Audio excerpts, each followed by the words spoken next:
You just got a new job in a new city and now you have another decision to make. Do you rent for a while or do you buy a home? You might hear rent first because you don't know the area yet, or if you can afford one, why keep renting? But neither answer is automatically right, because when you're starting a new job in a new place, there are things about your next chapter that you may already know and you may not yet know. Here are 5 questions I'd want you to ask yourself first. Are you moving out for the job or moving out for the life? That might sound like a small distinction, but I think it's one of the most important questions to ask. Let's say you accepted a job in another city and you know you're going there because of the job. But do you know if you actually want to build your life there? Because those two aren't necessarily the same thing. Maybe you haven't figured out where you want to live. Maybe you're not sure how you'll feel about the commute. And maybe you don't know if you're going to stay with the company long term. Or maybe you're relocating somewhere you've actually never lived before. In that situation, renting can give you something that mortgage can't. Information. You get to experience the neighborhood, test your commute, figure out what you actually spend, learn about what you like and don't like about the area. But there's another side to this. If you've already lived in the area, you know the neighborhoods, you've been with the employer for a while, and you already know you want to stay, then waiting simply because you're supposed to rent first may not make sense either. So I'd ask yourself, am I uncertain because I need more information, or am I pretty confident where I want to be?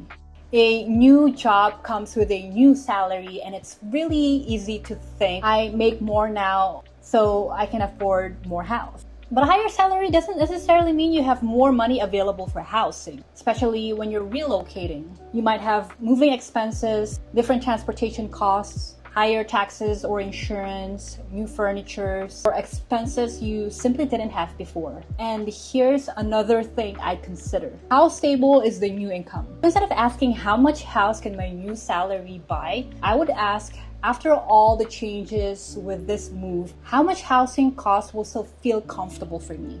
Okay, I'm not saying that you should assume that the job will fail, but I think it's reasonable to consider, what if your plans change? What if the company restructures? And maybe you get a better opportunity somewhere else. Maybe you realize that the job isn't what you expected. Or maybe you realize that you simply don't want to live in that city anymore. If you're renting, changing direction may be relatively straightforward once your lease ends. If you own a home, you have a property to deal with. You may be able to sell it or you may be able to rent it out. But neither option is necessarily immediate or cost-free. Selling involves transaction costs and it takes time. Renting it out means becoming a landlord or paying someone else to manage it, which comes with its own responsibilities and risks. That doesn't necessarily mean that buying is a bad decision. It means I'd want the purchase to work under more than one possible version of your future. So ask yourself, if my job or plans change in the next 2 years, would owning this home give me more options or make my next move harder? This is where I think renting gets misunderstood. Why would I rent if I could be building equity?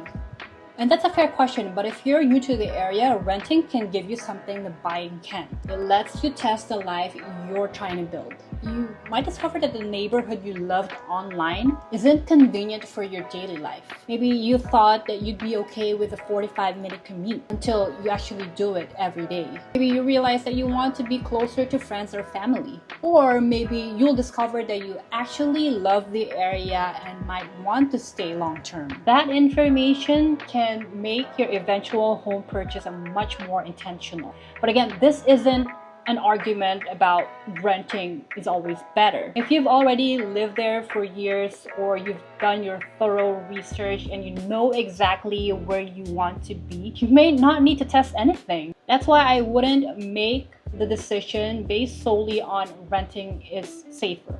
I'd ask, what information is still missing that would help me make a better purchase? And if the answer is not much, you may already be in a very different position. But I also want you guys to be very aware of this. What does waiting actually cost you? This is the part that a lot of people overlook. If you decide to rent for a year, you're gaining flexibility. But know that you're also making a trade-off. You're paying rent, home prices could change, mortgage rates could change, either positively or negatively. Your financial situation could change, and of course, the home that you want may not be available later. So I don't think that just wait is automatically the financially responsible answer either. Instead, I'd compare two decisions. If I rent for the next year, what will I spend? What will I save? And what flexibility will I gain? If I buy now, what will my upfront cost be? What will my monthly housing cost actually be? How much cash will I have left? And how confident am I that I want to save? Because you're not trying to predict the housing market perfectly. You're just trying to understand the trade-off that you're making. Just to recap, when would buying immediately or right away actually makes sense? You already know the area, you expect to stay for several years, your employment situation is reasonably stable, you have enough cash reserves beyond the purchase itself, the monthly costs fit comfortably within your overall budget, and you would still feel financially secure if something unexpected happens. In other words, you're not just buying because the new salary makes you qualify. You're buying because the home actually fits the life that you're trying to build. When does renting make more sense? You're not sure how long you'll stay. Your new job is still something you're kind of testing out. Your financial situation is changing along with the move, or you simply don't know enough yet to feel confident making a long-term commitment. And there's nothing wrong with that. Sometimes renting isn't delaying the decision. So I'd ask myself, what do I know about my next chapter and what am I still trying to figure out? Because the right decision is the one that gives you the right balance of stability, flexibility, and financial breathing room for the life you're actually building. And if you're making a major move, your housing decision should support that move, not create another problem for you to solve.